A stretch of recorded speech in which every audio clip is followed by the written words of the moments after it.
Na hili jamani, naomba niseme wazi kabisa, sinaga aibu.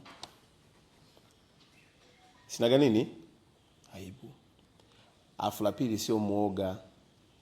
Sio kwanza nitamtikisa tu kidogo. Yaani wewe fikiria huko nilikopita kote mimi siye kulogwa kweli. Yaani huko nilikopita siye kusema vibaya kweli. Siye kutishiwa, yani unafikiria kabisa kote nilikopita huko siye kutishwa. Hasa kama kote nishawahi kutishwa, nishawahi kulogwa, nishawahi kusema vibaya na nikaendelea kuprevail, maana yake wewe hautanitisha. Hatutavumiliana kuanzia budget imepitishwa mpaka nenda kutengenezwa budget nyingine kwenye idara yako hakuna lililofanyika. Yaani huo uvumilivu hautakuwepo. Kila mtu nataka awe na njaa kwenye idara yake. Hunger for success.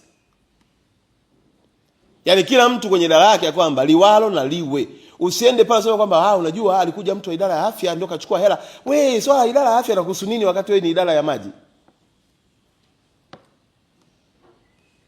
Why are you compromising your department? Kwa sababu kuna department nyingine imeenda kuchukua hela. Kwa nini usio wewe upewe hiyo hela? Yaani kwa nini sio wewe ndio unaye perform kwenye idara yako awe mwingine? Kwa hakutakuwa na excuse ya kwamba eti mimi sijapewa hela. Yaani kwa nini mwenzako apewe wewe usipewe? Sababu tunazo idara mpaka mwaka unaisha haijafanya kitu, mtu amekula mshahara bure. Yaani yeye na watu wake wa idara wamekula mshahara mwanzo wa mwaka mpaka mwisho nini? Na posho za safari wanakula, allowance wanakula, pesa za madaraka wanapata.